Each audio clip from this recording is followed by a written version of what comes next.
শুভ সকাল। সবাইকে আমন্ত্রণ জানাচ্ছি মেরিল মিল্ক সোব্বার রাঙা সকাল অনুষ্ঠানে। আজকের দিনটি সকলের খুব ভালো কাটুক, সুন্দর কাটুক পুরোটা দিন, এই প্রত্যাশা নিয়ে আজকে আপনাদের সাথে আছি আমি সুস্মিতা এবং সেই সাথে রয়েছে আমি রুম্মান। দর্শক শুভ সকাল এবং আমার পক্ষ থেকে আপনাদের জন্য সুন্দর দিনের প্রত্যাশা। সুস্মিতা তোমাকেও শুভ সকাল। কেমন আছো? আমি খুবই ভালো আছি। সুন্দর দিনের প্রত্যাশা জানিয়ে দিয়েছি দর্শকদের। তোমার দিনকাল কেমন কাটছে? ভালো কাটছে দিনকাল, ভালো কাটছে, ভালো কাটানোর চেষ্টা করছি। বাহ, ঈদ তো সামনে আসছে। একদম তাই। তো ঈদের প্রস্তুতি তো আমাদের শুরু হয়ে গেছে। তুমি এবার ঈদে কোথায় যাবে? ছুটি কাটাবে কোথায়? এবার ঈদে ইচ্ছে আছে একটু ঢাকার বাইরে যাওয়ার কারণে এই নাগরিক কোলাহল থেকে একটু যদি দূরে যাওয়া যায়, এবং আমের মৌসুম তো তুমি তো জানো এখন আম যে খেতে চেও না? আমের মৌসুমে কোথায় আসলে যাওয়া উচিত।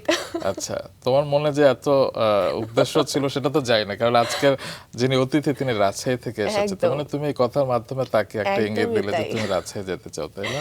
একদমই তাই। তো কোথায় যাবে আমরা পরে দেখবো, তবে তার আগে চলো জানিয়ে দেখে আছেন দর্শক। আজ আমাদের মাঝে রয়েছেন তরুণ গবেষক, উদ্যোক্তা এবং জলবায়ু কর্মী মোহাম্মদ রেজওয়ানুল ইসলাম শুভ। চলুন শুরুতে তাকে শুভ সকাল জানাই। শুভ সকাল। শুভ। শুভকে শুভ সকাল বলতে পারেন।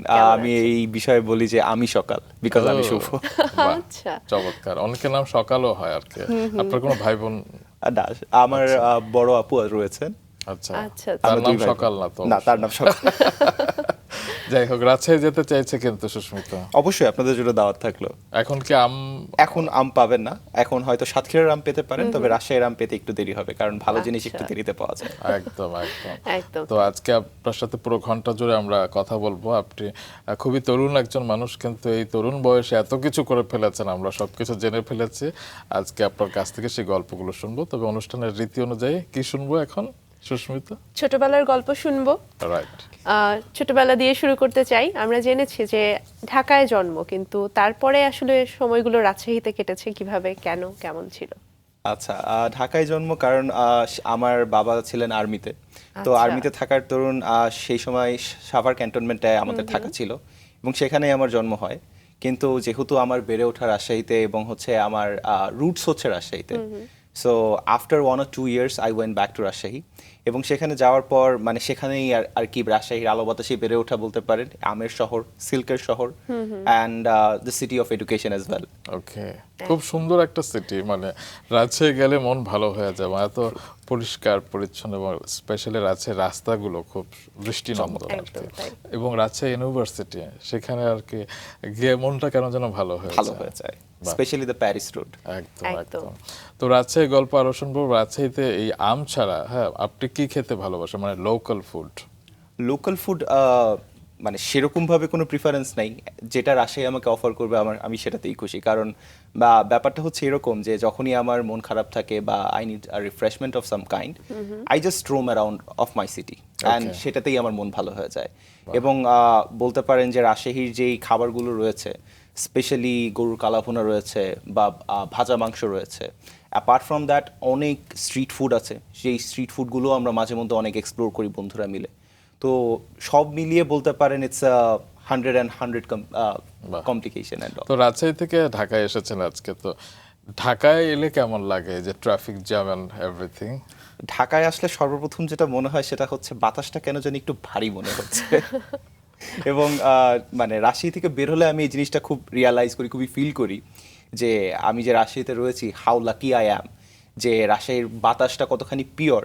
এবং যেহেতু আমি নিজে একজন অ্যাস্থমা পেশেন্ট ছোট থেকে, সো সেই ওয়াইজ আসলে আমাকে একটু সাফার করতে হয় if the air quality is too bad. So সেখান থেকে মানে ঢাকাতে ঢুকলে আমার প্রথম রিয়াকশন হচ্ছে যে বাতাসটা কেন জানি একটু পোড়া মোবিলের গন্ধ এক্সেট্রা, এই টাইপের কিছু একটা লাগতেছে। এই বিষয়টা নিয়ে আমরা একটু বিস্তারিত জানতে চাই। কি বলো যে ছোটবেলায় আপনি অসুস্থ ছিলেন এবং অ্যাজমার, সুস্মিতা বোধহয় কিছু বলতে চেয়েছিলেন। এটাই জানতে চাইছিলাম যে সেই সময়টাতে আসলে এই যে আপনার শারীরিক সমস্যাগুলো নিয়ে কেমন ভাবে আসলে আপনি কোপ আপটা করতেন সেই সময়? আমার ছোটবেলায় আসলে এমনও দিন গিয়েছে যেই টাইমে আসলে আমাকে একসাথে 15-20টার উপরে ওষুধ খেতে হয়েছে। সো মানে যখন আমার জন্মগ্রহণ হয় তখন হচ্ছে আমার বাবা দেশে ছিলেন না, উনি ইউএন মিশনে ছিলেন আর্মির সাথে। তো যার জন্য আসলে আমার মায়ের পক্ষে 2 বাচ্চাকে সামলানো অনেক কষ্ট হয়ে গিয়েছিল। আর যেহেতু আমরা ওই টাইমে শহরে ছিলাম, তো সেখান থেকে আসলে আমার ঠান্ডাটা লাগে। আর আমি যেহেতু ছোট থেকেই অনেক দুষ্টু ছিলাম, অনেক বাউন্ডুলে টাইপের মানুষ তাই ছিলাম। দেখে মনে হয় না। সময়ের সাথে হয়তো সেই দুষ্টামিগুলো কমে গিয়েছে বা সেই বাউন্ডুলে হয়তো রেসপন্সিবিলিটিতে ট্রান্সফার হয়েছে, বাট ছোটবেলায় আসলে এরকম ছিলাম না, যার জন্য আসলে হয়তো আমি মনে করি যে আমার ঠান্ডা লাগানোর পিছনে হয়তো আমার ড্রাইভারটাই অনেক বেশি।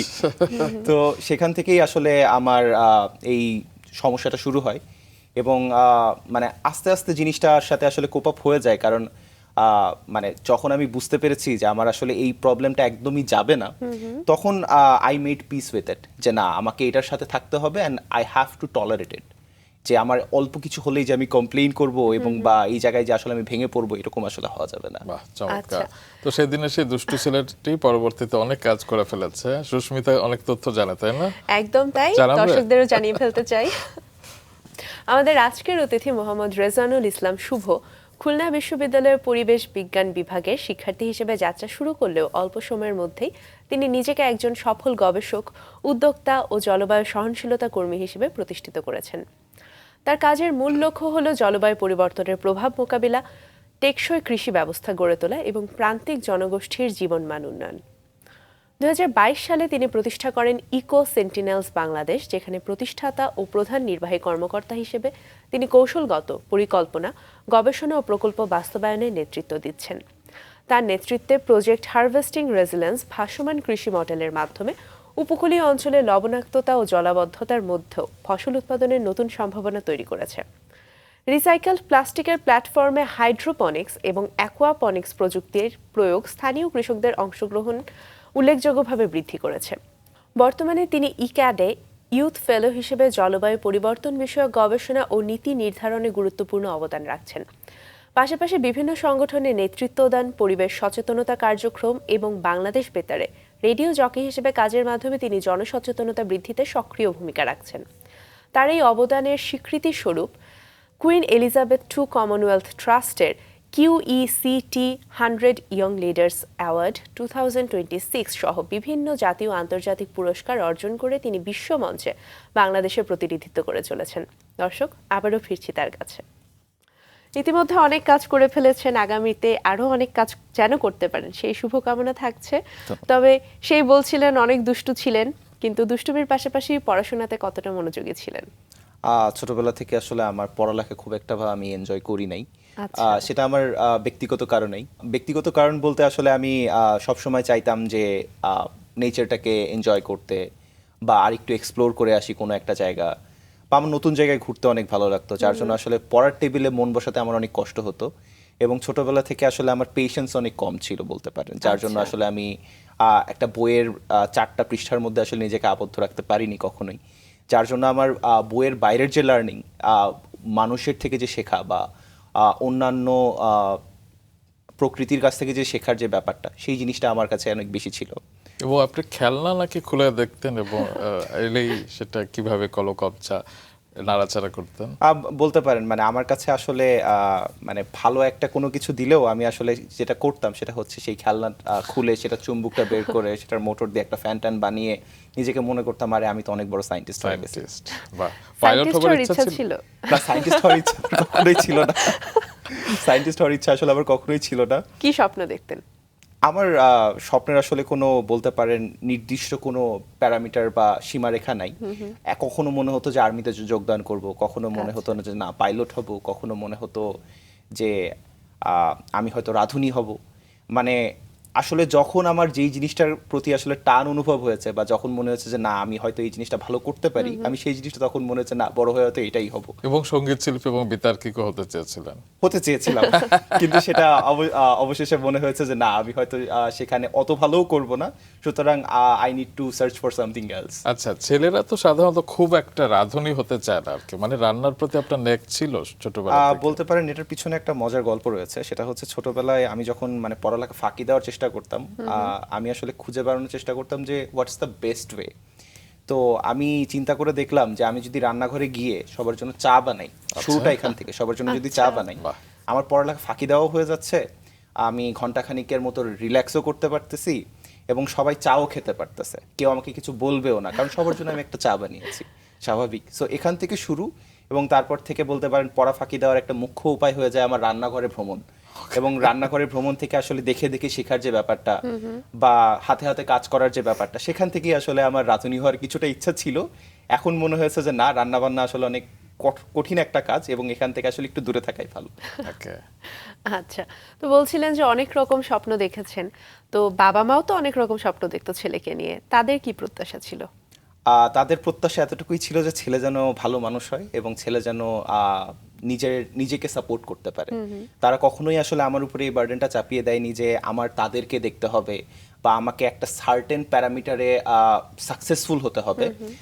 রাদার তারা সবসময় চেয়েছে যে আমি যেন এমন একটা পজিশনে যাই যেখান থেকে অ্যাটলিস্ট আমি আমাকে সাপোর্ট করে চলতে পারি, বা অ্যাটলিস্ট আমি যেন আমার লাইফটার চয়েসেসগুলো নিয়ে যেন আমি রিগ্রেট না করি পরবর্তীতে।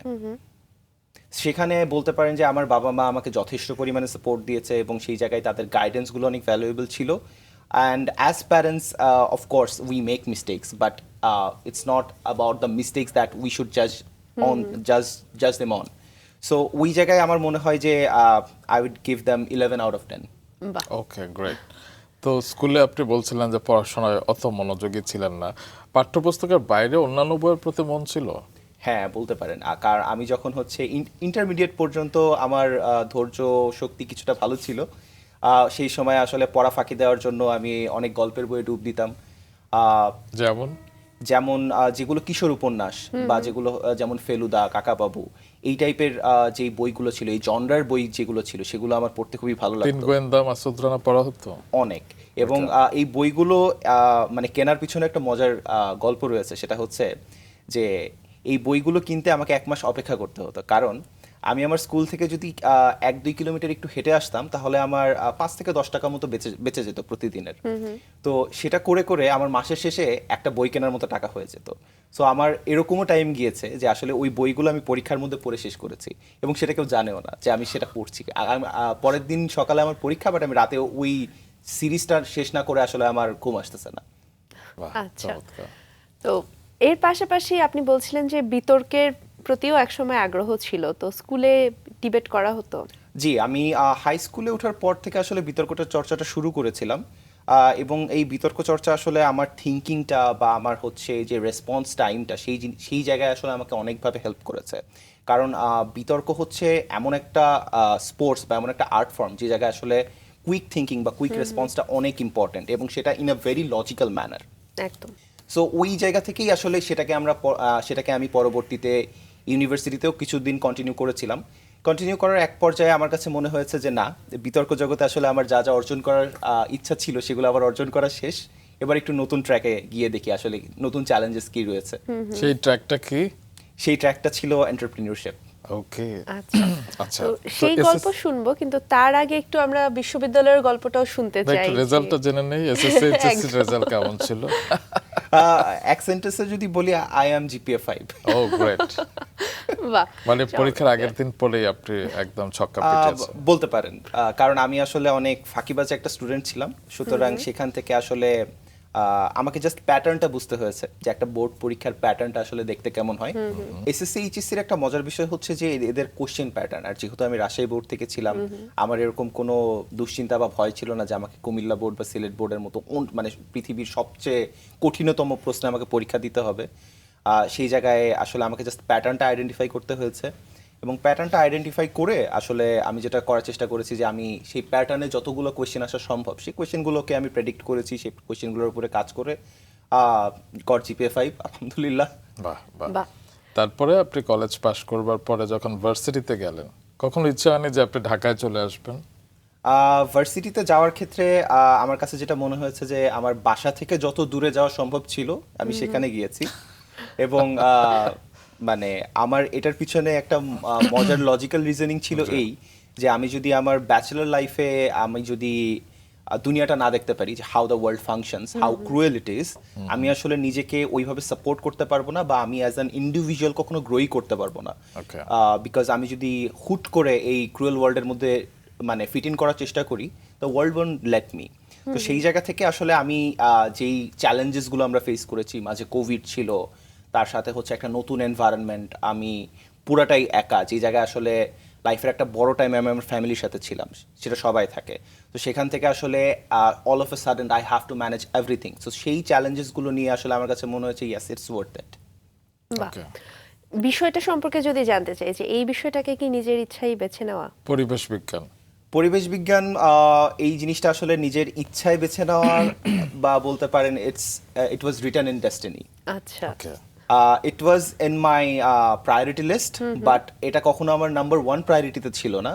রাদার আসলে টিপিক্যাল বাংলাদেশি স্টুডেন্টরা আসলে যেরকম দেখে যে না সিএসসিতে যাব, ট্রিপল ইতে যাব, দ্য টপ সাবজেক্টস যেগুলোকে আসলে আমরা টপ কনসিডার করি, because at the point of time আসলে আমাদের কাছে ওই রিসোর্সেসগুলো থাকে না যে কোন সাবজেক্ট দিয়ে আসলে আমরা কত দূর যেতে পারবো বা কোন সাবজেক্টের আসলে পোটেনশিয়ালটা কতখানি।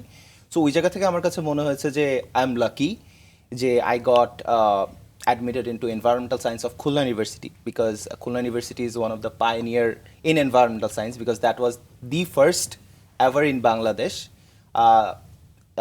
before anyone else. আচ্ছা। তো সেখানকার বিশ্ববিদ্যালয়ে পড়ার সিস্টেম কিংবা সেই পরিবেশ আপনার ভিতরে কতটুকু প্রভাব ফেলেছিল? বলতে পারেন it changed me completely as an individual, because শুরুর দিকে যখন আমরা শুরু করেছি আমি আসলে সেকেন্ড ইয়ার অবধি চিন্তা করছিলাম যে আসলে what M I doing with this, and আমি আসলে এই ইউনিভার্সিটিতে কেন আসছি বা এই সাবজেক্ট দিয়ে আসলে সামনে কি করবো, আমার কাছে সেরকম কোনো প্ল্যানিং ছিল না।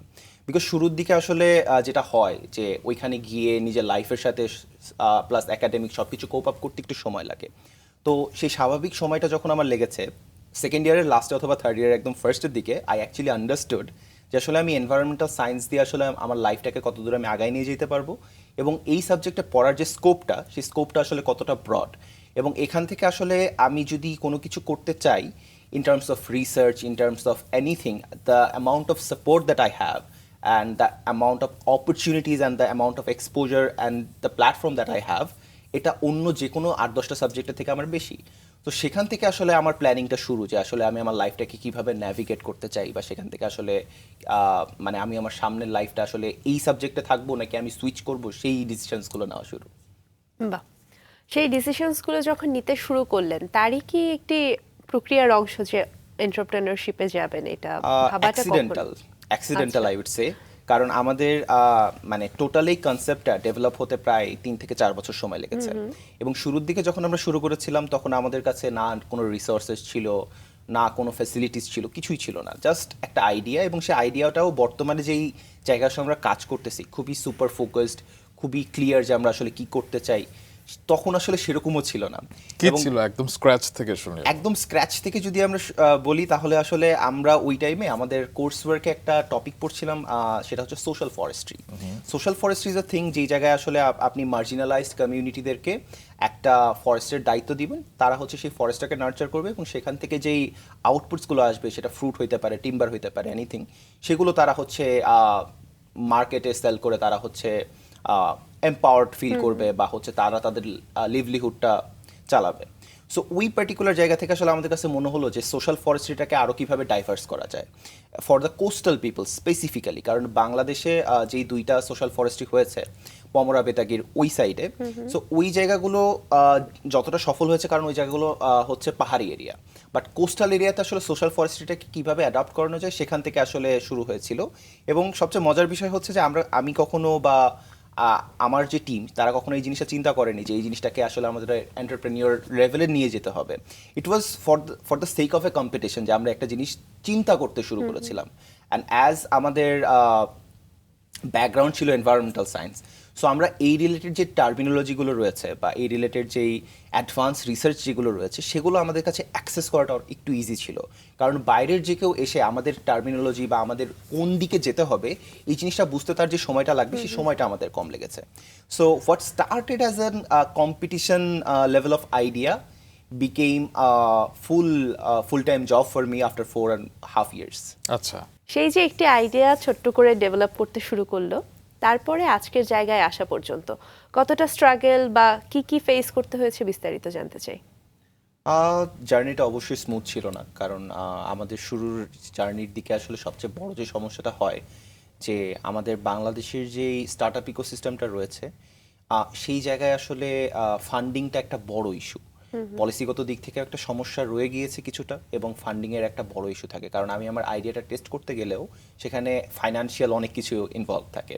তো শুরুর দিকে আসলে আমরা সেরকম সাপোর্ট পাইনি, বাট আফটার সার্টেন টাইম আমরা যখন আরেকটু আইডিয়াটাকে রিফাইন করা শুরু করলাম, তখন আসলে আমার এখনো মনে আছে আমরা হচ্ছে ইউএস স্টেট ডিপার্টমেন্ট থেকে $200 মতো একটা ফান্ডিং আমরা পেয়েছিলাম, যেটা দিয়ে আসলে আমরা মানে কিছু খুবই ছোট একটা স্কেলে আমাদের ল্যাবে আসলে আমরা জিনিসটা টেস্ট করে দেখেছিলাম যে আসলে আমরা মানে এই লবণাক্ত এবং যেই জায়গায় আসলে ফ্লাড প্রোন যে এরিয়াগুলো আছে সেখানে আসলে কৃষিটাকে সাস্টেনেবল করতে পারবো কিনা। সেটা ছিল আসলে আমাদের যাত্রাপথের শুরু। এবং যদিও আমরা পরবর্তীতে ইউএস স্টেট ডিপার্টমেন্টের যেই কম্পিটিশনটা ছিল সেখানে আমরা মানে সামনে এগোতে পারিনি, কিন্তু সেই ডেটা যেটা আমরা পেয়েছিলাম আমাদের পাইলটিং থেকে, সেটা আমরা পরবর্তীতে যে কম্পিটিশনসগুলো ছিল সেখানে যখন আমরা প্রেজেন্ট করেছি, we got like a very positive response. কারণ কম্পিটিশনসগুলোতে হয় কি, আসলে যখন আমরা কোনো একটা আইডিয়া নিয়ে যাচ্ছি সেটা অবশ্যই ভালো, তারা অ্যাপ্রিসিয়েট করে, বাট সেই আইডিয়াটা যখন আপনি পরীক্ষা করছেন বা সেই আইডিয়াটার পিছনে যখন আপনার ডেটা ব্যাকিংসগুলো থাকে, তখন আসলে সেই জিনিসটা আরও ভ্যালিডেশনটা আরও বেড়ে যায় যে হ্যাঁ এই জিনিসটা স্কেলেবিলিটি ভালো বা এই জিনিসটা আসলে ফিজিবল এনাফ। সেই জায়গায় আসলে আমাদের যে স্টার্টটা $200 যে আমরা একটা খুবই ছোট অ্যামাউন্ট এখন মনে হয়, বাট সেই $200 না হলে হয়তো আমরা এখন এই অবধি আসতে পারতাম না। এবং সেটার জন্য আসলে আমি ইউএস স্টেট ডিপার্টমেন্টের কাছে অনেক বেশি গ্রেটফুল, এবং তার সাথে যারা স্টেক হোল্ডার ছিল, যারা ওই কম্পিটিশনের সাথে ছিল, তাদের প্রতিও আমি অনেক বেশি গ্রেটফুল। এবং বলতে পারেন যে সেখান থেকে বর্তমানে আমরা যেই পর্যায়ে দাঁড়িয়ে রয়েছি, সেই পর্যায়ে এখন আসলে আমরা এটা মানে বাংলাদেশ ওয়াইড আমরা লঞ্চ করতে পারবো খুব দ্রুত আশা করা যায়, এবং আমরা বর্তমানে ইন্টারন্যাশনাল মার্কেটও এক্সপ্লোর করছি। Wow wow. বাহ। ইকো সেন্টিনেলস বাংলাদেশ, এই নামটা কার ভাবা? এটা আমার কাছ থেকে এসেছে, কারণ আচ্ছা। আমি হচ্ছে প্রচুর গেম খেলতে ভালোবাসি। আচ্ছা। সো সেন্টিনেল একটা ওয়ার্ড, যে সেন্টিনেল মানে হচ্ছে defender. So eco Sentinels Bangladesh, শুরুতেই নামটা ছিল শুধু ইকো সেন্টিনেলস। আচ্ছা। তো ইকো সেন্টিনেলস থাকার পরে যেটা হয় যে অনেকে আসলে ইকো সেন্টিনেলস মানেটা কি বা এটা আসলে কোথায় বিলং করে সেই পরিচয়টা আরেকটু ইউনিক করতে চেয়েছিলাম, যার জন্য আসলে যখন আমরা ফর্মালি যাত্রাটা শুরু করলাম 2022-এর পরে, তখন আমরা নামটা দিলাম eco Sentinels Bangladesh. So that যখনই আমাদের টিমের নাম কেউ শুনবে বা আমাদের টিমটা যখনই কোথাও যাবে, তখন যেন অ্যাটলিস্ট মানুষ বোঝে যে হ্যাঁ this is a team from Bangladesh. And যদিও সেটা শুরুর দিকে একটা ড্রিম ছিল যে হ্যাঁ বাংলাদেশকে আসলে আমরা রিপ্রেজেন্ট করবো ইন্টারন্যাশনাল মঞ্চে কোনো একদিন, কারণ তখনও আমরা করিনি, বাট এখন মনে হয় যে না, ইকো সেন্টিনেলস বাংলাদেশ নাম দেওয়াটা সার্থক, বিকজ আমরা ব্যাক টু ব্যাক বাংলাদেশকে রিপ্রেজেন্ট করে চলেছি ইউনাইটেড নেশনসে, এন্টারপ্রিনিয়রশিপ অর্গানাইজেশনে, ওয়ার্ল্ড ওয়াইড যতগুলো কম্পিটিশনস আছে সেখানে Eco Sentinels Bangladesh is a very renowned name. বাহ। আপনার বয়স তো এখন 25, মানে যখন শুরু করেছিলেন তখন কত বয়স ছিল? তখন 21-22 হবে। আচ্ছা, তো ফান্ডের বিষয়টা ছাড়া আপনি আর কি কি চ্যালেঞ্জ ফেস করেছিলেন? ফান্ডের বিষয়টা ছাড়া আসলে সবচেয়ে বড় চ্যালেঞ্জ যেটা ফেস করতে হয় সেটা হচ্ছে টিমের ব্যালেন্স। কারণ একটা টিমে আসলে অনেক ধরনের মানুষ কাজ করে, অনেক মানুষ কাজ করে, এবং সবার মোটিভেশন আসলে সেম থাকে না যে আমি আসলে এই পয়েন্ট অফ টাইমে এই জিনিসটাকে আমি পারসুয়েসিভভাবে নিব বা পারসুয়েট করব, এই জিনিসটা আসলে সবার মাথার মধ্যে থাকে না। সবার প্রায়োরিটিস ডিফারেন্ট থাকে, বা সবার আসলে বলতে পারেন যে ইন্টারেস্ট ডিফারেন্ট হয়ে যায় একটা পয়েন্ট অফ টাইমে গিয়ে। তো সেখানে আসলে আমার টিমকে ম্যানেজ করাটা আমার কাছে মনে হয়েছে যে অনেক বেশি ক্রুশাল ছিল। এবং দেয়ার আর টাইমস যখন আসলে আমাদের টিমের অনেক যারা এমপ্লয়ি ছিলেন বা আমাদের সাথে যারা শুরু করেছিলেন, তাদের আসলে এই টাইমে গিয়ে তাদের নিজস্ব একাডেমিক বা তাদের পার্সোনাল লাইফের জন্য তারা হয়তো এই এন্ড থেকে তারা অন্যদিকে চলে গেছে, বাট আমাকে এই জিনিসটা ইনশিওর করতে হয়েছে যে আমার সাথে অ্যাটলিস্ট কিছু মানুষ রয়েছে যারা আমার মতো কিছুটা পাগলাটে, যারা কিছুটা এই জায়গায় আসলে অনেক বেশি মোটিভেটেড, যে তারা আসলে এনভায়রনমেন্টের জন্য কিছু করবে বা এমন একটা কিছু করবে যেটা আসলে সোসাইটাল একটা ইম্প্যাক্ট রয়েছে, খুব ছোট হোক সমস্যা নেই, বাট একটা সোসাইটাল ইম্প্যাক্ট রয়েছে। সো এই ধরনের মানুষগুলোকে খুঁজে খুঁজে বের করা এবং তাদেরকে কনস্ট্যান্টলি এই ট্র্যাকে রাখা, এটা আমার কাছে মনে হয়েছে it's a very challenging work to do as a leader. আচ্ছা, প্রজেক্ট হারভেস্টিং রেজিলেন্স, এই প্রজেক্টটা নিয়ে আমি শুনতে চাই। আচ্ছা, সো প্রজেক্ট হারভেস্টিং রেজিলিয়েন্সের গল্পটা হচ্ছে খুবই সিম্পল, বাট শুনতে একটু ইররেশনাল মনে হতে পারে আমাদের কাছে। মানে যখন হচ্ছে আমফান ঝড়টা হয়, কারণ আমি তো 6 বছর খুলনাতে ছিলাম, এখনও রয়েছি, আমার যেহেতু একাডেমিক শেষ হয়নি। সো এই খুলনাতে থাকার ফলে আসলে আমাদের অনেক ফিল্ড ওয়ার্ক হতো। এনভায়রনমেন্টাল সায়েন্স ডিপার্টমেন্টে পড়ার দরুন আমার গোটা বাংলাদেশ ঘোরা হয়ে গিয়েছে। বাহ। তো সেখান থেকে আসলে খুলনার মানে একদম রুট লেভেলের মানুষজনের যে কষ্ট because of salinity intrusion and flood, এই জিনিসটা আসলে চোখে দেখার মতো I was fortunate or the unfortunate one. এবং সেখান থেকে আসলে আমাদের মাথায় একটা কোয়েশ্চেন আসে, সেটা হচ্ছে যে what if we can sustain agriculture in salt and in flood.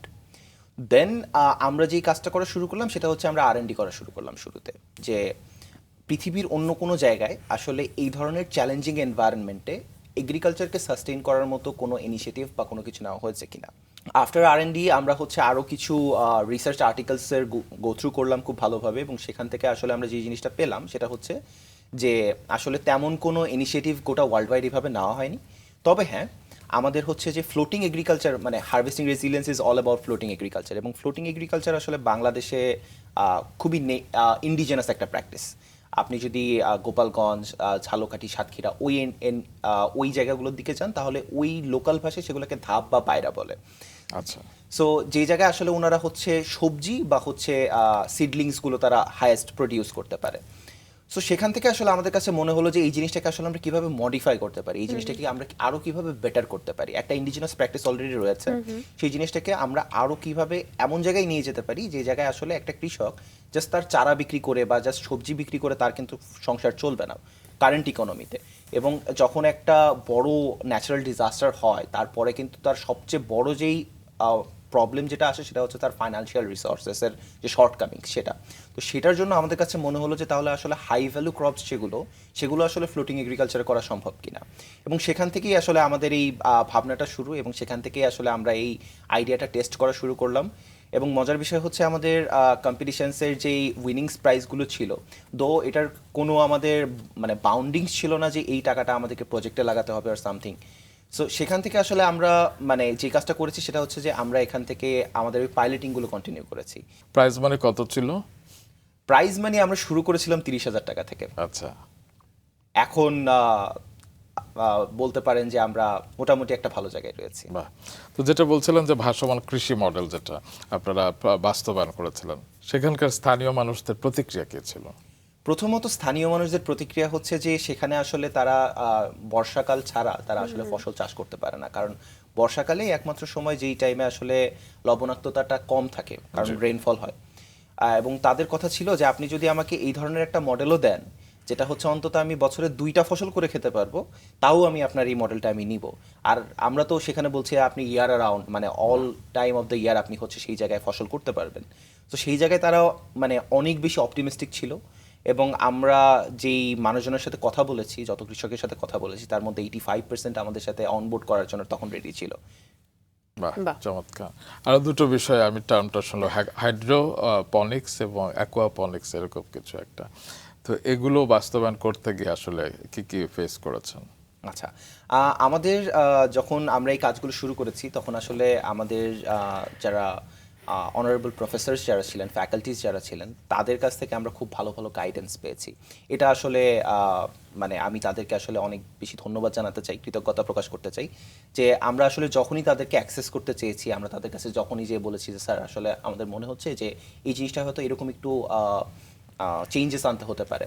Even not just my faculty, আমি বলবো যে আমরা যখন অন্য ডিপার্টমেন্টেরও কোনো টিচারের সাথে যখন আমরা এই জিনিসটা নিয়ে যখন কথা বলেছি, উনি আমাদেরকে যথেষ্ট আন্তরিকতার সাথে উনি আমাদেরকে সময় দিয়েছেন। সো আমাদের কাছে যেই জিনিসগুলো অজানা ছিল বা যেই জিনিসগুলো নিয়ে আমাদের খুব ভালো জ্ঞান ছিল না, সেই জিনিসগুলো আমরা টেস্ট করার আগে যে জিনিসটা করেছি সেটা হচ্ছে এক্সপার্ট প্যানেল যারা, তাদের সাথে আসলে আমরা জিনিসটা নিয়ে কনসাল্ট করেছি। এতে হয়েছে এটা যে আমরা আসলে যেই রিসোর্সেস যেহেতু আমাদের অনেক লিমিটেড ছিল, সেই লিমিটেড রিসোর্সেস দিয়ে আমরা ম্যাক্সিমাম ইউটিলিটি অ্যাচিভ করতে পেরেছি। বাহ, চমৎকার। আপনি ইক্যাডে ইউথ ফেলো হিসেবে কাজ করেছেন, সেই অভিজ্ঞতা শুনি। ইক্যাডে আসলে আমি এই বছরই জয়েন করেছি, because it was one of my curiosity যে আসলে এই ফেলোশিপটাতে কি হয়, because it is one of the prestigious fellowships in Bangladesh. তার আগে একটু যারা জানেন না তাদের জন্য বলুন যে ইক্যাড আসলে কি ধরনের বিষয় নিয়ে কাজ করে। ইক্যাড বাংলাদেশে বর্তমানে লোকালি লিড অ্যাডাপ্টেশন, তারপরে হচ্ছে ক্লাইমেট মিটিগেশন অ্যাডাপ্টেশন, এবং হচ্ছে গিয়ে আমরা আরও বেশিভাবে আসলে আরও ভালোভাবে যদি আমরা বলি তারা হচ্ছে ক্লাইমেট অ্যাডভোকেসি এবং হচ্ছে গিয়ে ক্লাইমেট রেজিলিয়েন্স কীভাবে আমরা বাড়াতে পারি কমিউনিটিসে, সেই জায়গাগুলো নিয়ে তারা অনেক বেশি রকম কাজ করছে। আচ্ছা, তো আচ্ছা। আপনি যখন কাজ করতে শুরু করলেন অভিজ্ঞতা কেমন? ইউথ ফেলো। ইউথ ফেলো হিসাবে আমার অভিজ্ঞতা অনেক ভালো ছিল, কারণ আসলে সেই জায়গায় আমরা যারা ছিলাম সবাই একটা মানে সোসাইটিকে আমরা রিপ্রেজেন্ট করি, বা সবাই একটা ভিন্ন কালচারাল ডাইভার্সিটি থেকে আসলে কালচারাল প্ল্যাটফর্ম থেকে আসলে আমরা উঠে এসেছি।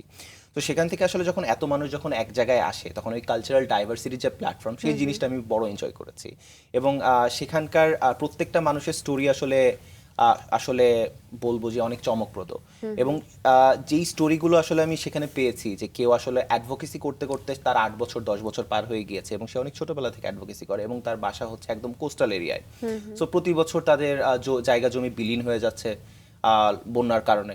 সো সে ওই অ্যাডভোকেসি করতে করতে সে একটা পার্টিকুলার পজিশনে এসেছে, এবং তার সাথে আমার দেখা হয়েছে। সো ইটস আ এক্সপিরিয়েন্স, যেটা আসলে আমার কাছে মনে হয় যে আমার লাইফে আসলে যে আরো অনেক কিছু শেখার আছে, জানার আছে, বা মানুষের যে আরো কত স্ট্রাগল থাকতে পারে আমার থেকে অনেক বেশি, সেই জিনিসগুলো আসলে আমাকে শিখতে হেল্প করেছে। মানে আপনার দৃষ্টিভঙ্গি পুরো বদলে দিয়েছে। Exactly. তো এরকম আরো দু একটা কেস স্টাডি শুনি, কারণ আন্তর্জাতিক প্ল্যাটফর্মে যখন আমরা কাজ করি, যেটা আপনি বলছিলেন যে বিভিন্ন দেশের বিভিন্ন ডাইভার্সিফাই মানুষের সাথে আপনার কথা হয়, তাদের জীবনে গল্প থাকে, তো সেই গল্পগুলোর দু একটা আরো শুনতে চাই।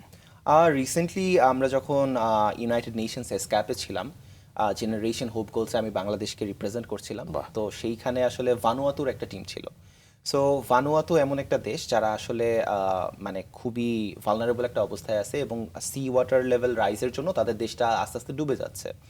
সো সেখানে একজন ক্লাইমেট অ্যাক্টিভিস্ট ছিল, যে হচ্ছে গিয়ে যিনি হচ্ছেন গিয়ে সেই জায়গায় আসলে কমিউনিটি অ্যাওয়ারনেস, বা হচ্ছে মানুষজনকে কিভাবে আসলে আরও ভালোভাবে এই জিনিসটা জানানো যায়, বা আমরা যেন গ্লোবাল ওয়ার্মিংয়ে কন্ট্রিবিউটটা অনেক বেশি কম করতে পারি, সেই জায়গায় আসলে সে এসেছিলেন তার জায়গা থেকে। এবং সবচেয়ে মজার বিষয় হচ্ছে যে তার বয়স ছিল মাত্র 16। আচ্ছা। তো আমি যখন তাদের সাথে কথা বলছিলাম, তাদের কাছ থেকে যখন শুনছিলাম, আমার কাছে মনে হচ্ছিল যে আমার আসলে গ্রেটা থানবার্গের সাথে হয়তো কখনো দেখা হয়নি, বাট আমি আসলে ওনার নাম ছিল হারুকা সিং। তো Okay. ওনার সাথে আসলে আমার দেখা হওয়ার সুযোগ হয়েছিল, এবং the passion she showed and যেই ইনথুজিয়াজমটা তার মধ্যে ছিল তার কমিউনিটির জন্য, তার দেশের জন্য, সেই জিনিসটা আসলে আমাকে অনেক বেশি ইন্সপায়ার করেছে। যে ক্লাইমেট ভালনারেবিলিটি বা ক্লাইমেট রেসিলিয়েন্সের যে ব্যাপারটা, সেই জায়গাটা আসলে কিভাবে কাজ করতে পারে, বা সেই জায়গাটা একে অপরকে কিভাবে কমপ্লিমেন্ট করতে পারে, সেই জিনিসটা আমার জন্য একটা নতুন এক্সপিরিয়েন্স ছিল। আসলে চাইলে যে কোনো অবস্থায় যে কোনো বয়স থেকে শুরু করা যায়। আমি শুধু ভাবছিলাম যে এই যে আপনি 25 বছরের একজন, শুরু করেছেন 21 থেকে কাজ, আবার বলছেন 16 বছরের একজনের কথা। হ্যাঁ, মানুষ চাইলে আসলে সব কিছুতে আসলে আগ্রহ নিয়ে আসতে পারে। কিন্তু এই যে আপনি বলছিলেন যে আপনি দুষ্ট ছিলেন, পড়াশোনা ভালো লাগতো না, গল্পের বই পড়তেন, এই মানুষটি কিভাবে এত সিরিয়াস বিষয়গুলোতে মানে ঢুকে পড়লো আর কি, প্রভাবিত হলো কিভাবে? বলতে পারেন it's a very realistic scenario, যে জায়গায় আসলে আপনি যখন চোখের সামনে দেখছেন যে একজন মানুষের ক্ষতি হচ্ছে, বা একজন মানুষের আসলে কনস্ট্যান্টলি সে এমন একটা সিনারিওতে আছে যেটা অনেক বেশি ডেভাস্টেটিং তার জন্য, both physically, mentally and societal অ্যাসপেক্টে। সেই জায়গায় যদি আপনার ক্যাপাবিলিটি থাকে, সেই জায়গায় অফকোর্স অ্যাজ পার হিউম্যান আমাদের প্রথম ইনস্টিংক্ট হবে যে আমরা তাকে হেল্প করব। বাট সবচেয়ে মজার বিষয় হচ্ছে যদি ক্যাপাবিলিটি না থাকে, দেন দের ইজ এ চয়েস, যে আপনি কি আসলে তাকে হেল্প করবেন নাকি করবেন না। And there I wanted to do something that would help them.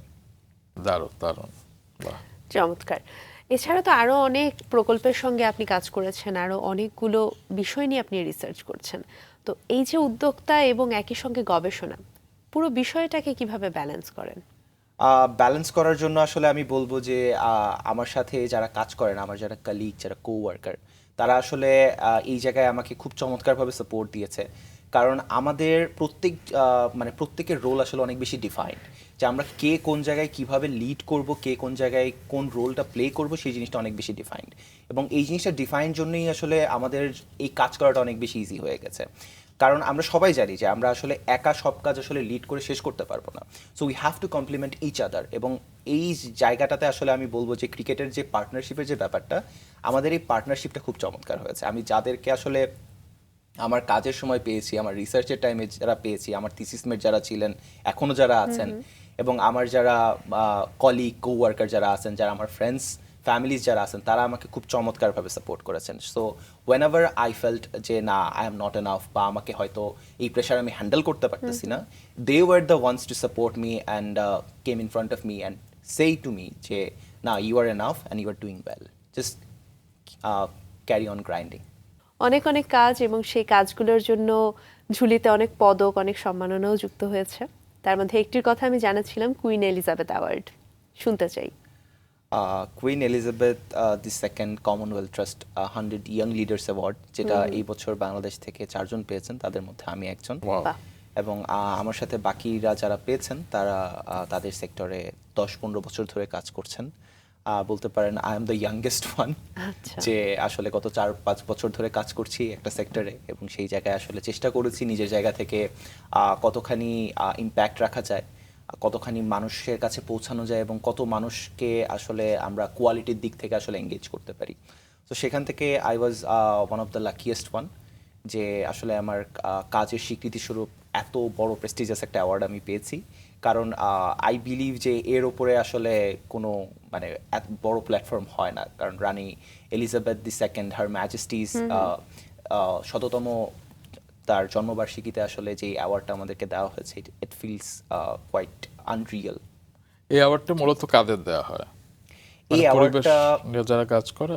এই অ্যাওয়ার্ডটা হচ্ছে নিজেদের কমিউনিটিতে যারা হচ্ছে ইম্প্যাক্টফুল কোনো কিছু করে, সেটা হতে পারে এনভায়রনমেন্ট রিলেটেড, সেটা হতে পারে এডুকেশন রিলেটেড, সেটা হতে পারে সোসাইটির যে কোনো একটা প্রবলেমকে তারা সলভ করছে, সেটা হতে পারে হেলথ বা এডুকেশন অর সামথিং।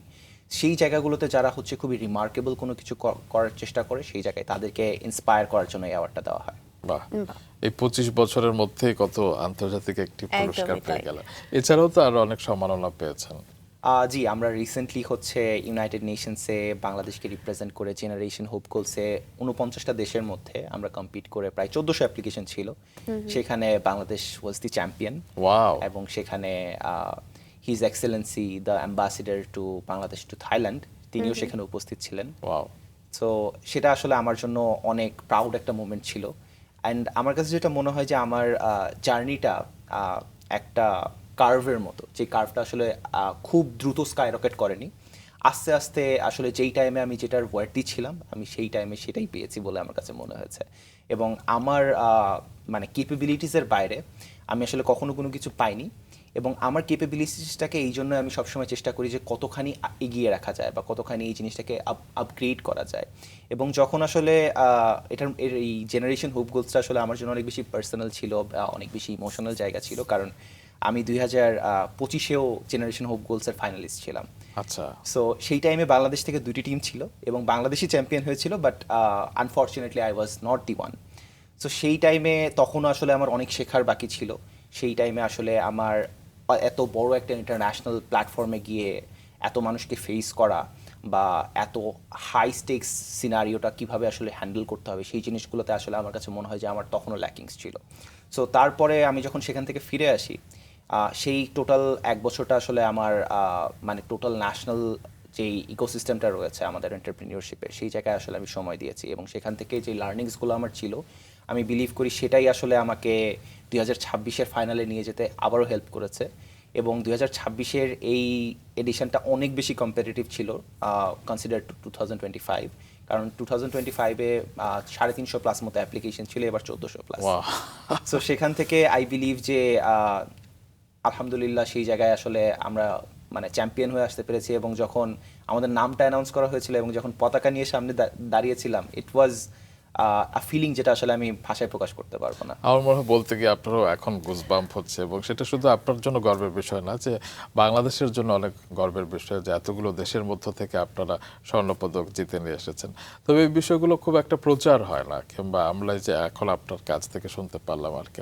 আপনার কি মনে হয় যে এই বিষয়গুলোর পৃষ্ঠপোষকতার জন্য কি আরেকটু বেশি আপনাদের জায়গা থেকে হোক, কিংবা বিভিন্ন সংগঠনের জায়গা থেকে হোক, সরকারের জায়গা থেকে হোক, আরেকটু বেশি প্রচার হওয়া উচিত না? ডেফিনেটলি, কারণ হচ্ছে আমরা যে ইকোসিস্টেমে থাকি, এই ইকোসিস্টেমটা যদি আসলে এনক্লোজ থাকে বা হচ্ছে শুধুমাত্র আমরা নিজেদেরকে নিয়ে থাকি, তাহলে আসলে ব্যাপারটা দিন শেষে আসলে গণমানুষের কাছে পৌঁছাবে না, বা মানে আমাকে দেখে আরেকজন যে ইন্সপায়ার্ড হবে বা আমাকে দেখে হতে হবে এরকম কোনো কথা নেই।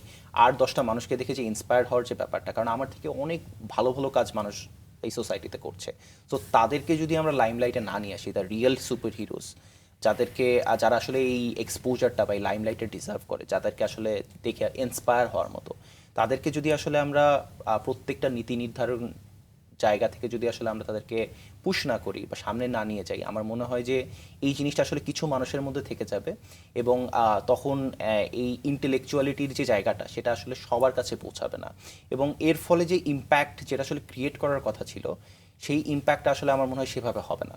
বাট আমার কাছে যেটা মনে হয়েছে যে হ্যাঁ, আস্তে আস্তে সেই জায়গাটা আসছে, কারণ রিসেন্টলি যখন আমরা জেনারেশন হোপ গোলসে যখন চ্যাম্পিয়ন হয়ে আসলাম, জেনারেশন হোপ গোলস এটা অনেক প্রেস্টিজিয়াস একটা প্ল্যাটফর্ম, কিন্তু সেই জায়গাটা নিয়ে আসলে বাংলাদেশের ইউথরা খুব কম মানুষই জানে যে what is generation hope goals, বা এই জায়গায় আসলে আমার অপরচুনিটিস কি, আমি ফরেন ডিগনিটরিজদের সাথে মিট করব, হিজ এক্সেলেন্সিসদের সাথে মিট করব, এই জিনিসটা আসলে আমার জন্য কেন ইম্পর্টেন্ট, এই নেটওয়ার্কিংগুলো কেন এক্সক্লুসিভ। আমার কাছে মনে হয় যে এই জায়গাগুলো আসলে আমাদের ইউথদের কাছে আরও ভালোভাবে প্রচার করা উচিত, বা এটা হচ্ছে অনেক বেশি ট্রান্সপারেন্ট হওয়া উচিত এবং অনেক বেশি পাবলিক হওয়া উচিত। এবং দ্বিতীয় বিষয় সেটা হচ্ছে যে যখন queen Elizabeth II Commonwealth trust award যখন আমরা পেলাম, তখন আসলে এই জিনিসটা আলহামদুলিল্লাহ মিডিয়া থেকে অনেক ভালোভাবে এক্সপোজার দেওয়া হয়েছে, যার জন্য এখন অনেক মানুষ জানে, এবং আমার কাছে কনস্ট্যান্টলি মেসেজ আসে যে how I can apply and I can be the next কিউভিসিটি 100 ইয়াং লিডার্স অ্যাওয়ার্ডি। সো এই জায়গাটা আমার কাছে মনে হয়েছে যে হ্যাঁ, আস্তে আস্তে আমাদের ইয়ুথদের মধ্যে এই আগ্রহটা আসছে যে আমরা সামনে আসলে কিভাবে আরও ভালো করতে পারবো, বা ইয়ুথরা এই স্বপ্নটা দেখছে যে কিভাবে তারা পরবর্তী টাইমে তারা বাংলাদেশকে বিশ্বমঞ্চে কিভাবে তুলে ধরবে, তারা যে ন্যাশনাল সার্কিটের বাইরেও চিন্তা করছে, এই জিনিসটা অনেক বেশি পজিটিভ। বাহ, এই যে আপনি বলছিলেন যে আপনার কাছে মেসেজ আসে, আপনাকে অনেকে আইডল মানে, ডেফিনেটলি আপনারও আইডল কিংবা রোল মডেল আছে, আপনি কাজের ক্ষেত্রে কাদেরকে সেরকম মনে করেন? বলতে পারেন যে আমার মানে রোল মডেল বা আইডল আসলে জনরা টু জনরা মানে ডিফারেন্ট হয়, বা সিনারিও টু সিনারিও ডিফারেন্ট হয়। যেমন ফর এক্সাম্পল, যখন আমি অনেক বেশি হাই প্রেশার সিচুয়েশনে থাকি, তখন I remember sentence from MS Dhoni, যিনি আসলে এই ধরনের একটা কথা বলেন যে thinking about the result will not give you result, thinking about the controllables will give you result, because if you trust in the process you might not get the result, but if you do not trust in the process you will never get the result. So এই জায়গাগুলো তো আসলে আমার কাছে মনে হয় যে scenario two scenario মানে অনেক বেশি ডিফার করে, এবং এই জিনিসটা মানে আমি অনেক বেশি আসলে নিজেকে পজিটিভ রাখতে পছন্দ করি, এবং যাই হয়ে যাক না কেন আমি আসলে কখনো নিজের মধ্যে যে অপটিমিস্টিক যেই ভাইবটা আছে সেটা আসলে কখনো আমি শেষ হতে দেই না, কারণ আমি অ্যাজ এ লিডার, আমি যদি আসলে আমার অপটিমিজমটা আমার টিমের সামনে না দেখাতে পারি, বা আমি যদি একটা হাই স্টেক সিনারিওতে যদি আমি আমার লিডারশিপ ক্যাপাবিলিটি না দেখাতে পারি, আমার মনে হয় সেটা আমার টিম বা আমার বাকি এনভায়রনমেন্টকে অনেক বাজেভাবে এফেক্ট করবে, এবং সেটা কখনোই আমার জন্য অ্যাজ অ্যান এক্সিকিউশনার আমার জন্য সেটা কখনোই সুবিধাজনক বলে মনে হবে না। গ্রেট। চমৎকার। বিশ্ববিদ্যালয়ে থাকাকালীন সময়ে আপনি বিভিন্ন ক্লাবের সঙ্গে এক্সিকিউটিভ হিসেবে যুক্ত ছিলেন, সেই সম্পর্কে বিস্তারিত জানতে চাই। বিশ্ববিদ্যালয়ে আমাদের ফ্যাকাল্টিজরা কিছু ক্লাব শুরু করেছিলেন, এবং আমি ব্যক্তিগতভাবে ডিবেট ক্লাব থেকে শুরু করে সিঙ্গিং ক্লাবে ছিলাম কিছুদিন, এবং তারপরে মানে পড়ালেখার জন্য একাডেমিক প্রায়োরিটিসের জন্য আই সুইচড, অ্যান্ড দেন আমাদের ফ্যাকাল্টিজরা আসলে একটা ক্লাব শুরু করে, সেটা হচ্ছে এনভায়রনমেন্টাল অ্যাওয়ারনেস ক্লাব, এবং যার মেইন মোটো ছিল এরকম যে আমরা মানে প্রতি মাসে বিশেষ কিছু না, হয়তো 5 টাকা বাঁচালাম বা 10 টাকা বাঁচালাম, not a very big target, but সেই টাকাটা দিয়ে আমরা যদি সবাই একসাথে কন্ট্রিবিউট করি, then we can actually empower 1 person at least. So এই মোটোটা থেকে আসলে আমাদের professor doctor Abdul Harun Chowdhury sir, উনি হচ্ছে গিয়ে উনি তখন তৎকালীন ডিসিপ্লিন প্রধান ছিলেন, তো উনি তখন হচ্ছে এই ইনিশিয়েটিভটা শুরু করলেন, এবং সেইখানে আসলে আমার যুক্ত হওয়ার সৌভাগ্য হয়েছিল। এবং অ্যাপার্ট ফ্রম দ্যাট আমি খুলনা ইউনিভার্সিটির সেভ ইউথ খুলনা ইউনিভার্সিটি চ্যাপ্টারের কো প্রেসিডেন্ট হিসেবে সার্ভ করেছিলাম বিএসসি যতদিন ছিল। এখন এই মুহূর্তে আমার ইকো সেন্টিনেলস যেই ভেঞ্চারটা রয়েছে সেটাতে আসলে সময় দিতে গিয়ে আসলে অন্যান্যগুলো আসলে কন্টিনিউ করার সেভাবে সুযোগ হয়ে ওঠেনি, বাট ইউনিভার্সিটিতে ক্লাব লেভেলের যেই কাজগুলো, সেই কাজগুলো আসলে আমাকে শিখিয়েছে যে আসলে কিভাবে শেয়ার্ড লিডারশিপে যেতে হয়। Shared leadership in a sense যে আমি আসলে প্রত্যেকটা সিনারিওতে খুব ভালো অ্যানালাইজ করতে পারবো বা খুব ভালো ডিসিশন মেকার হইতে পারবো, নট নেসেসারি।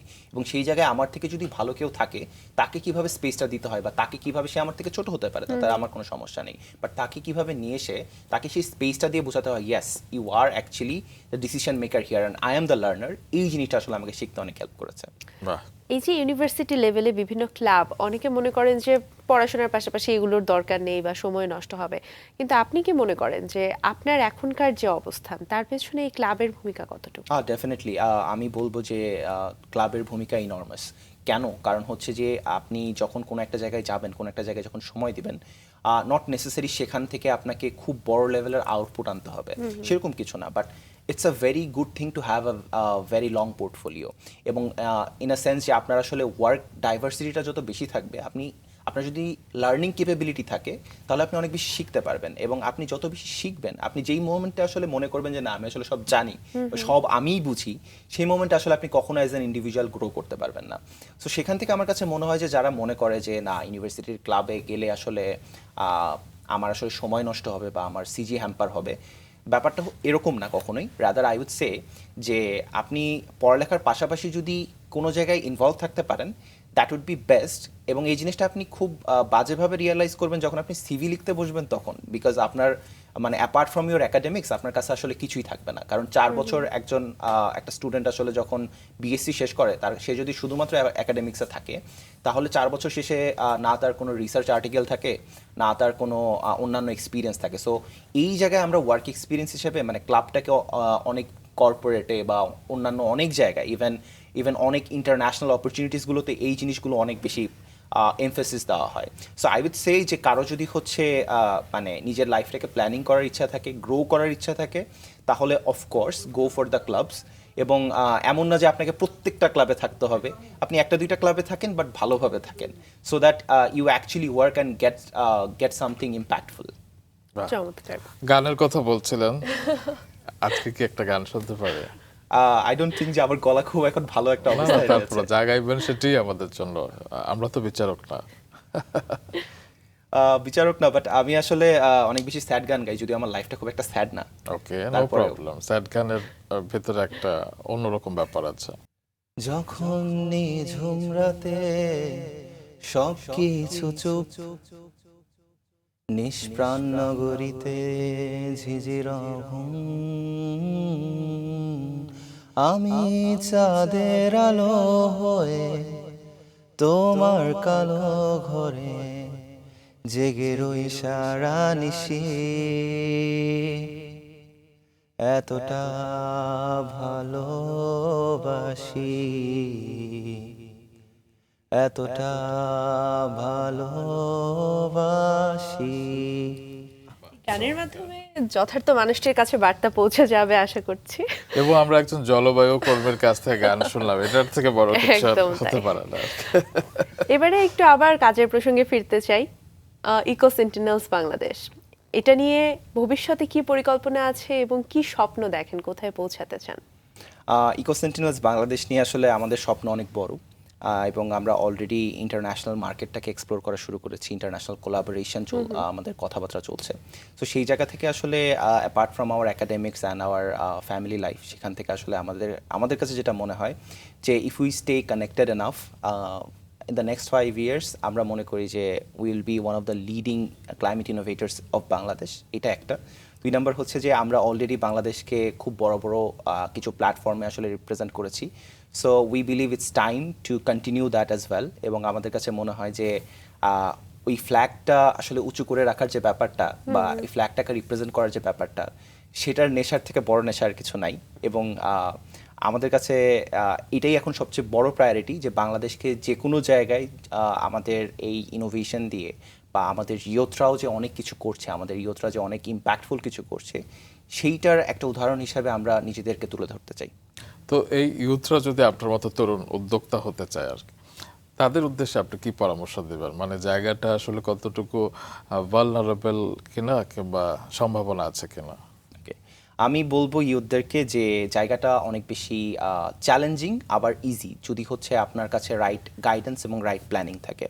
সো বর্তমানে ইউথরা যদি আসলে জাস্ট ট্রেন্ড চলছে বা জাস্ট জিনিসটা করলে একটু আমার সোশ্যাল মিডিয়াতে আমি পোস্ট করতে পারছি এরকম টেন্ডেন্সি থেকে যদি কেউ আসতে চায় তাহলে আমার মনে হয় যে সে আসলে লং রানে সাস্টেইন করতে পারবে না।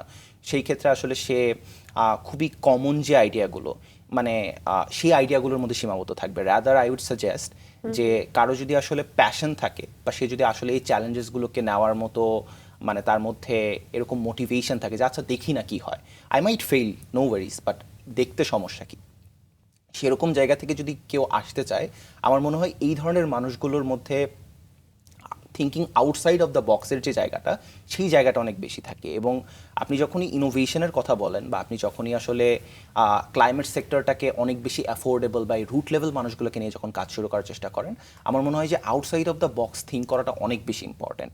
কারণ আমরা যদি শুরুতেই একটা জিনিস ধরে নেই যে না আসলে এই আইডিয়াটা তো আসলে ফিজিবল না, এই আইডিয়ার পিছনে আসলে আমরা কেন টাকা খরচ করবো, দরকার নাই তো, কেন শ্রম দিব এই গরমের মধ্যে গিয়ে রোদে পুড়ে পানিতে ভিজে, দরকার আছে। সো এই জায়গাগুলোতে আসলে আমার মনে হয় যে একদম মানে সোসাইটির ওই মানুষগুলোর সাথে যদি আমি কানেক্টেড হইতে চাই বা আমার মধ্যে যদি ওই কেপেবিলিটিসগুলো আমার মনে হয় যে না আমার এই জিনিসটা ডেভেলপ করতে হবে এবং ভবিষ্যতে আমি এখান থেকেই আসলে আমি আমার লাইফটাকে সামনে এগোতে চাই, এই ধরনের মোটিভেশন নিয়ে যদি কেউ আসতে চায় মোস্ট ওয়েলকাম। এবং সবচেয়ে বড় কথা হচ্ছে যে সব সময় আসলে লার্নিংয়ের যে পাথওয়েজ সেগুলো আসলে সার্চ করতে হবে আই উড সে। কারণ আমি যেই মোমেন্টে আসলে মনে করবো যে না আমার ইনোভেশনটা এই পর্যন্তই, আমরা যদি আসলে সেই সোশ্যাল ফরেস্ট্রি পর্যন্ত রেখে দিতাম তাহলে আসলে কখনোই হয়তো ইকো সেন্টিনেলস নিয়ে এত বড় বড় পর্যায়ে যাওয়ার হয়তো সুযোগ আমাদের হতো না। তো সেখান থেকেই আসলে আমাদের কাছে মনে হয় যে আসলে শেখাটা বন্ধ করা উচিত না। অবশ্যই, কারণ একটা জার্নির মতো থাকা উচিত, গন্তব্যে পৌঁছে গেলে তো সবই শেষ। সবই শেষ, এক্স্যাক্টলি। আজ থেকে 10 বছর পর ব্যক্তিগতভাবে আপনি নিজেকে কোন অবস্থানে দেখতে চান? আজ থেকে 10 বছর পরে কোন অবস্থানে দেখতে চাই এটা এখনো আমার কাছে ক্লিয়ার না। রাদার আই উড সে যে আমি আমার লাইফটাকে একদিন মতো প্ল্যান করি, এর বেশি আমি কখনোই প্ল্যান করি না। এবং এর পিছনের রিজনটা হচ্ছে এই যে আমি অলওয়েজ শর্ট যেই আমার কাছে যে চেকলিস্টগুলো আছে সেগুলো আমি একটা একটা করে যাই rather having a very long list. এই জিনিসটা আসলে আমার জন্য অনেক বেশি বার্ডেনিং মনে হয় মানে সাইকোলজিক্যালি। সো রাদার আমি 10 বছর পরে কই যাব সেটা তো আমার জার্নি আমাকে ডিসাইড করে দিবে এবং আমার ডেস্টিনেশন কোথায় সেটা হয়তো কিছুটা আমার কাছে clear, but it's the journey that I would like to really enjoy at this point of time. বাহ, এখন আপনার পরিবার কি বলে যে আপনি এখন এত আন্তর্জাতিক পুরস্কার পাচ্ছেন এবং আপনাকে নিয়ে একসময় চিন্তা করতে দুষ্টু ছেলে, পরিবার কি বলে? They were really concern about me, কারণ আমি আসলে কখনোই পড়ালেখায় নিজেকে আসলে খুব একটা ভালো এক্সেলেন্ট যে ছিলাম এরকম কিছু না, আমি খুবই মানে অ্যাভারেজ একজন স্টুডেন্ট ছিলাম। তো সেখান থেকে মানে মানে সেটা স্ক্রিপ্টই হোক মহান আল্লাহ তাআলার বা হচ্ছে মানে আমার লাইফের আসলে আনকোয়েঞ্চেবল একটা থার্স্টি হোক, সেই জায়গাটা যখন আসলে দুই এন্ডই যখন মিলে গিয়েছে তখন আসলে আমার ফ্যামিলি শুরু থেকেই যেহেতু অনেক বেশি সাপোর্টিভ ছিল, হয়তো হ্যাঁ শুরু থেকে অনেক কনসার্ন থেকে হয়তো অনেক কিছু বলেছে যে বাংলাদেশি বাবা মার মতো যে না তুমি এইসব জায়গায় সময় দিও না, পড়ালেখা করো অর সামথিং, বাট তারা যখন দেখেছে যে না যে actually my plan is actually working, fail যখন করেছে এমন না যে তখন সাপোর্ট দেয় নাই, বাট এখন যখন দেখছে যে না যে আমি লেগে আছি এবং এই জিনিসটা আসলেই this is something that actually matters, তখন আসলে they feel really proud. So তাদের চিন্তার কোনো কারণ নেই, তাদের সন্তান সুপথেই আছে এবং ভালো পথে আছে এবং অন্যদের দিকেও আলো ছড়িয়ে দিচ্ছে এবং সমাজের জন্য রাষ্ট্রের জন্য কাজ করেছে। আমরা আপনাকে নিয়ে, আপনাদের মতো যারা তরুণ আছে তাদেরকে নিয়ে অনেক গর্বিত। আজকে সকালটিকে সুন্দর করে তোলবার জন্য আপনাকে অনেক অনেক ধন্যবাদ। আমাকে ওইখানে আমন্ত্রণ জানানোর জন্য আপনাদের প্রতি আন্তরিক কৃতজ্ঞতা। ভালো থাকবেন।